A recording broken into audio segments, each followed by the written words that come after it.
Olá, nesse vídeo vamos falar de equações de estado aplicadas a misturas através do uso de regras de mistura. Toda equação de estado acaba envolvendo parâmetros. Por exemplo, aqui temos a equação cúbica genérica, onde trocando os valores de epsilon e sigma eu obtenho diferentes equações de estado. Se epsilon e sigma forem ambos zero, eu tenho a equação de Van der Waals. Outros valores eu obtenho a equação de Hedrich-Kwong ou Peng-Robinson.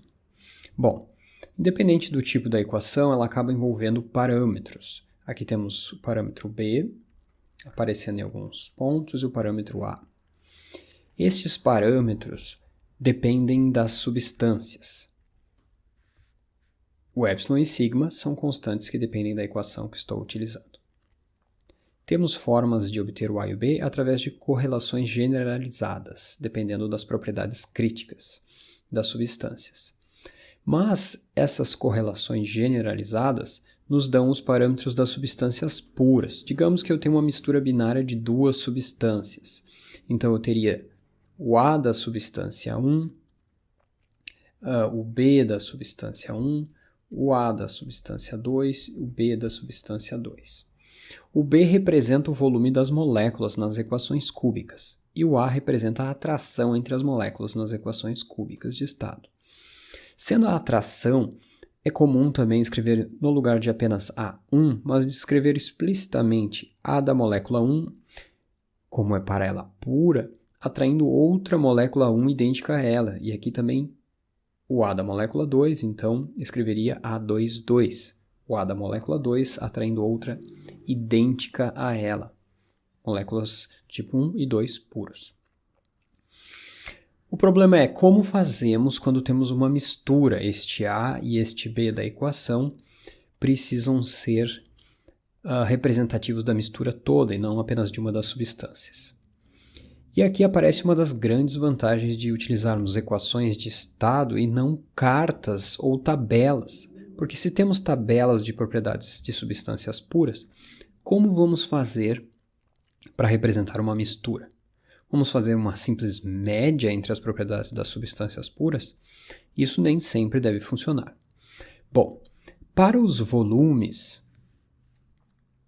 os Bs, aqui, como o volume é uma propriedade relativamente simples, para os volumes, poderíamos imaginar, pensando de uma forma mais empírica, que o B da minha mistura, uma mistura binária, seria até razoavelmente bem representado por uma simples média ponderada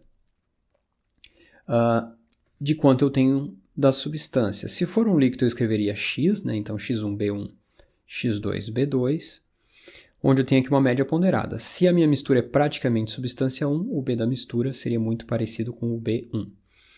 Se a minha mistura for praticamente substância 2, X2 seria muito próximo de 1, X1 seria bem próximo de 0 e o meu B da mistura seria bem parecido com o B2. Se isso fosse um vapor, eu escreveria no lugar do X, eu escreveria o Y. Y1B1 mais Y2B2. Para o volume, isso aqui seria uma regra de mistura razoável. Para as atrações, se pensamos que as atrações estão acontecendo entre os pares de moléculas, uma simples média já não seria uma coisa tão representativa. Por exemplo, quando eu tenho uma mistura, eu teria a atração entre a molécula do tipo 1 com o tipo 1, mas eu teria atrações entre moléculas do tipo 1 com do tipo 2.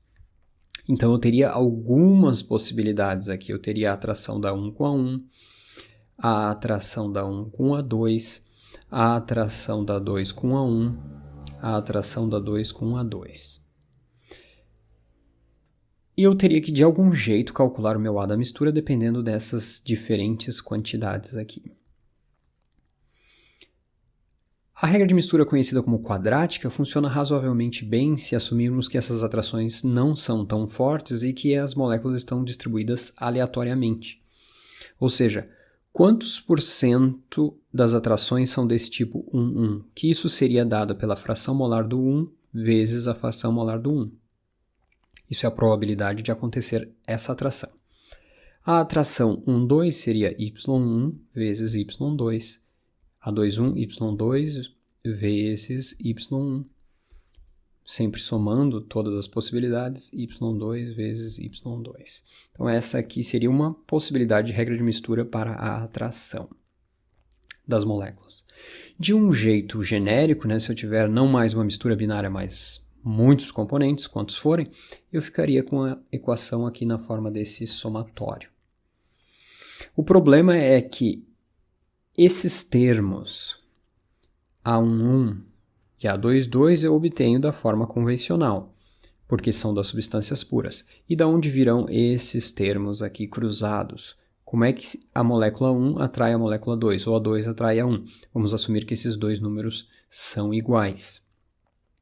Não faria sentido eles serem diferentes, já que a ordem não deve importar.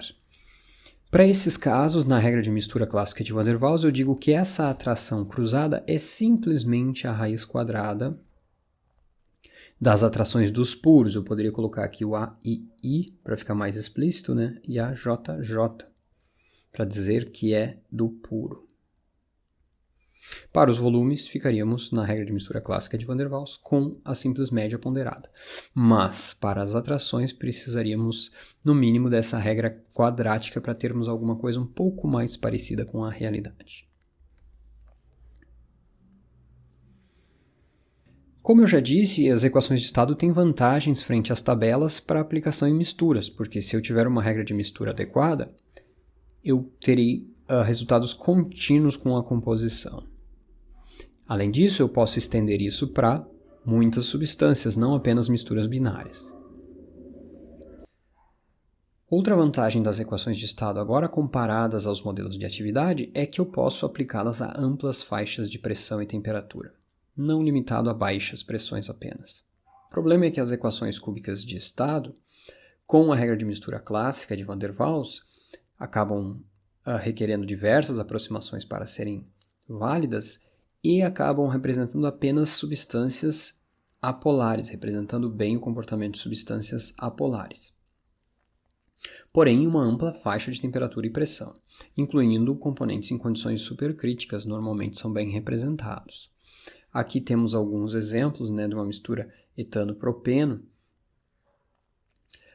e temos para amplas faixas de pressão e temperatura, aqui já temos uma das substâncias, que é o etano, já está além do seu ponto crítico, né? Notem que a substância pura não apresenta equilíbrio líquido-vapor mais, aqui ela ainda tinha equilíbrio líquido-vapor, aqui já não tem mais, só o propeno tem a sua pressão de saturação aqui.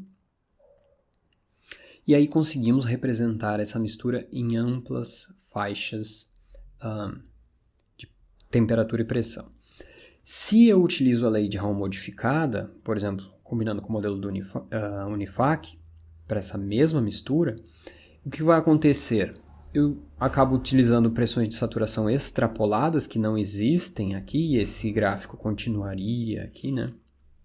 E a minha resposta acaba ficando bem diferente da realidade. Em baixas pressões, a lei de Raoult modificada funciona, mas se eu elevo a pressão e a temperatura, por exemplo, passando do ponto crítico de uma das substâncias, usar a lei de Raoult modificada, que é o caso aqui onde está indicado Unifac, está sendo utilizada a lei de Raoult modificada com o modelo de atividade Unifac, eu acabo tendo uma resposta muito diferente do que se observa na realidade.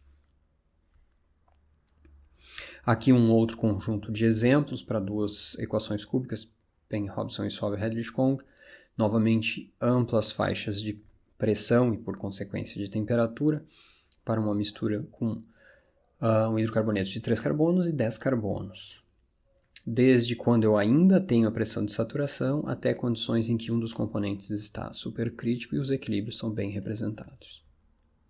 Utilizando as equações cúbicas com as regras de mistura clássicas de Van der Waals. Quadrática para o termo atrativo e simplesmente a média ponderada para o volume, covolume. Só que se tivermos agora alta pressão, não podemos usar modelos de atividade. com a lei de Hall modificada.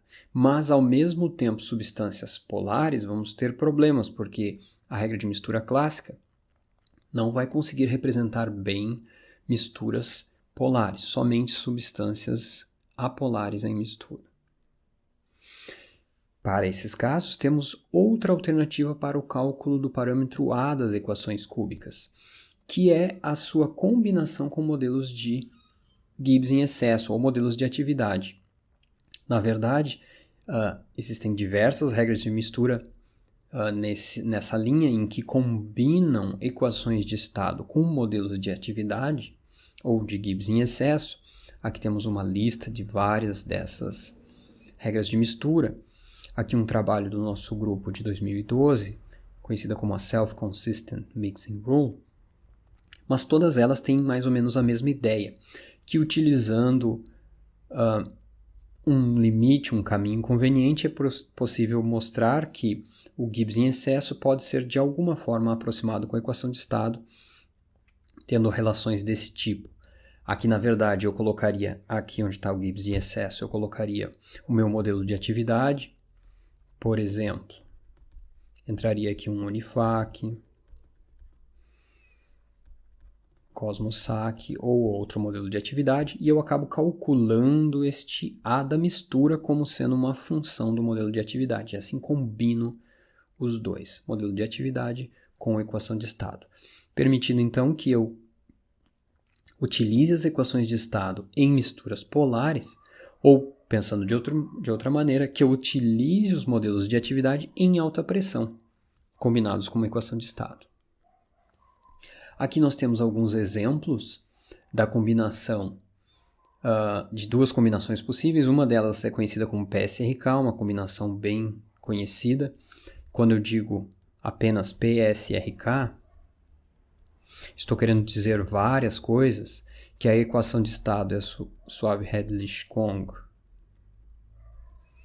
com Matthias Koppmann, que a regra de mistura é a regra de mistura PSRK, e que eu estou combinando essa equação de estado via essa regra de mistura com um modelo conhecido como Unifac PSRK. Unifac PSRK. Então, quando escrevemos isso aqui, estamos querendo dizer essa combinação toda aqui.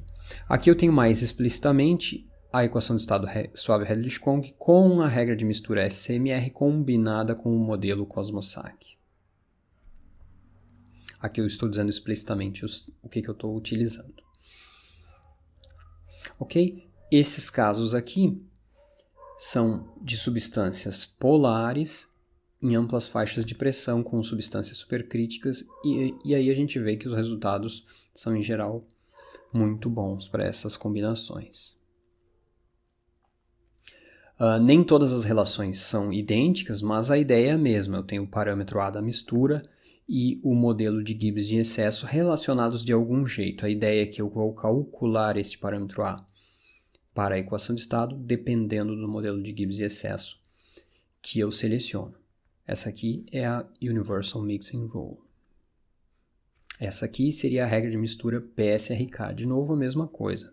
Tem o parâmetro A da mistura que eu quero calcular e aqui eu coloco o meu modelo de Gibbs em excesso, que para PSRK vai ser o Unifac PSRK. Por que não pode ser Unifac normal?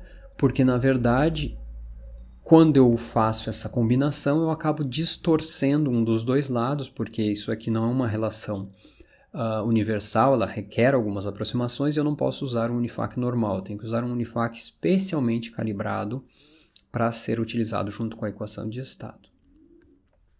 Mas essa combinação, este modelo PSRK, é muito conhecido e deve ser sempre uma das primeiras opções quando tentarmos representar misturas em alta pressão com substâncias polares.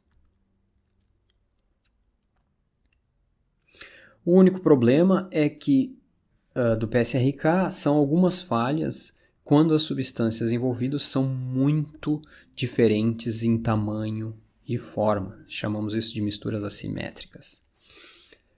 Isso vai acontecer, por exemplo, quando eu tenho hidrocarbonetos um pouco maiores e água. Então essa equação vai ter alguma dificuldade nesses casos. Uma equação que acaba não distorcendo tanto o Gibbs de excesso e então poderia ser combinada qualquer modelo de Gibbs de excesso com a equação de estado. Aqui a ideia é a mesma, eu quero calcular o A da equação de estado e vou, para fazer isso, utilizar resultados de um modelo de atividade ou de Gibbs em excesso. É a equação de estado SMR que nós desenvolvemos em 2012. Ela é um pouco mais complicada, um pouco maior essa expressão, mas a princípio, então, aqui nós colocaríamos qualquer modelo de atividade nessa combinação. Bom, e as alternativas que nós vamos discutir no nosso curso são essas. É claro que na literatura vocês vão encontrar ainda outras abordagens. Para esse vídeo era isso.